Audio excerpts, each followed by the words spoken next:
Good morning, third grade, and happy Wednesday. This is our last lesson about area and perimeter. Can you believe it already? So, we're going to be talking about area and perimeter just like we were talking about them yesterday. But instead of having the same perimeter or the outside of a figure, we're going to be talking about how we can use the same area to compare perimeters. So, remember, area is on the inside. Perimeter would be the outside green area, okay? So areas, when we talk about how much we can fit into somewhere, like carpet or dirt or all the things that we would find inside like a room. The perimeter would be the outside of a room. Maybe if we wanted to put molding or if we wanted to put a border, right? Perimeter is the outside. So let's start and talk about how we can use perimeter to compare rectangles with the same area. It's just like yesterday.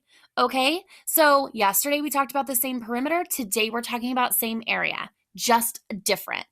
So Marcy is making a rectangular pen to hold her rabbits. The area of the pen should be 20 square meters with the side lengths that are whole numbers. What is the least amount of fencing she needs? So let's think about this problem. When we talk about the least amount of fencing, what does that represent? Fencing is the outside. It means we're talking about perimeter. So, just like yesterday, we're going to be finding different ways to make 20 square meters an area. Do you see how the area is 20 square meters? So we're basically going to be using 20 of our squares, okay? So the first rabbit pen that we can make is obviously really simple. We can make a straight line of 20 squares, right? 1, 2, 3, 4, 5, 6, 7, 8, 9, and 10, all the way to 20. One row of 20. So what are our side lengths? 1 times 20, or 20 times 1. So the area is 20 times 1, 20. So now we're going to be finding a different area. So instead of one row of 20, we can make 2 rows of, what 2 times something equals 20? 2 times, guess what? 10. 2 times 10 also equals 20, right? We're kind of thinking about our factor pairs. What are some ways we can make 20? Because we know that area is side 1 multiplied by side 2. So 10 times 2 is 20.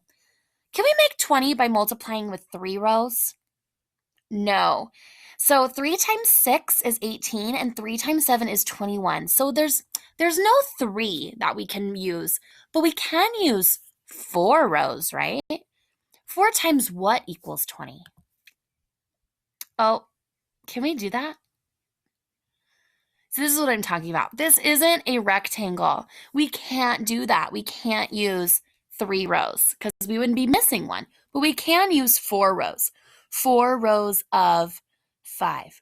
This is how we're finding perimeter. But remember, they have to be rectangles, which means they have to be a factor pair that would equal 20. And 4 times 5 does equal 20. So now that we have these options, the only other options we would have are the opposites. Obviously, we have 20 by 1.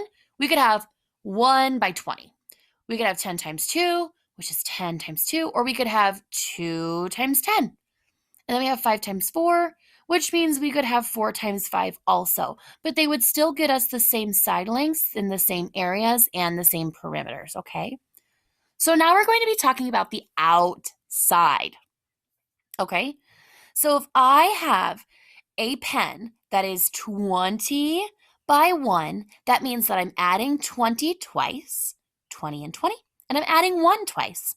So 20 plus 20 plus 1 equals 42 meters. That's a very high perimeter. Why is it so high? It's so high because you have this long rectangle that you have to put fencing around. So what happens when we find the perimeter of rabbit pen 2? Well, we know that it's 10 times 2, which means we add 10 twice, 10 and 10, and we add 2 twice, 2 and 2. 10 plus 10 plus 2 plus 2, 24. Amazing, right? So much less. So what about if we have rabbit pen 3? We have this nice, pretty rectangle that's almost like a square. So we have 4 and 4 and 5 and 5, which equals 18. So which rabbit pen would we use to use the least amount of fencing? We would use rabbit pen 3. The reason the perimeter is so much smaller is because do you see all these squares that don't have to touch the outside? So only these parts, only these squares are going to be touched with the fencing. So you have all of this room inside that doesn't have any part of the fencing. So to use the least amount of fencing, Marcy should make a rectangular pen with the sides of 5 and 4. Pretty easy, right? I think that finding area is a little bit easier than finding perimeter because it's just multiplication. You're thinking to yourself, what can I multiply to get 20? So the least amount of fencing Mary needs is the perimeter, remember, which is 18 meters. I only have one more example for you because this should be a review of yesterday, just the opposite. So we're going to find a rectangle that has the same area as rectangle A, but with a different perimeter. So the first thing we need to do is find what the area is. So let's see.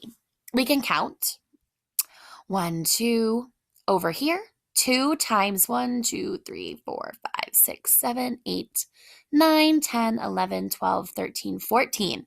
Okay, 2 times 14, I know it's 2 times 10 and 2 times 4, which is 28.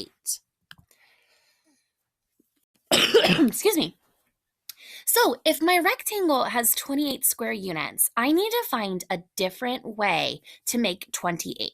But first, let's find the perimeter. Remember, 2 here and 2 here equals 4. 14 plus 14 equals 28.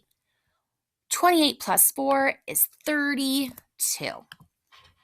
So do you see how my perimeter is larger than my area? Because I have a lot of squares that need to be protected around with fencing. You see how my perimeter is very large? So rectangle B, we need to figure out what we can multiply to get 28. We're going to use 4 rows of tiles. So what that means is something times 4 is going to equal 28. Do you remember? Maybe you don't. Let's count by 4s. 4, 8, 12, 16, 20, 24, 28.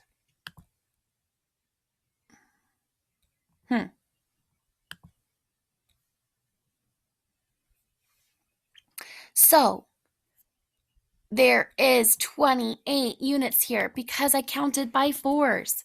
4 times 7 is 28. So when I find the perimeter, my perimeter just has to be different. That could mean it's higher, that could mean it's lower. But I'm going to predict that because I don't have such a long, skinny rectangle, that my perimeter is going to be smaller. So here's my prediction. 4 plus 4 is 8. 7 plus 7 is 14. And 14 plus 8 is 22. Look, I was right. It is smaller. Remember what I was talking about, how these squares in here don't even touch the perimeter? So the perimeter in rectangle A is greater or less than the perimeter of rectangle B? Greater.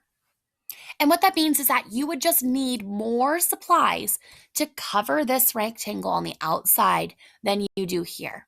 Our areas are the same because 2 times 14 makes 28 and 4 times 7 equals 28, but my perimeters are much different.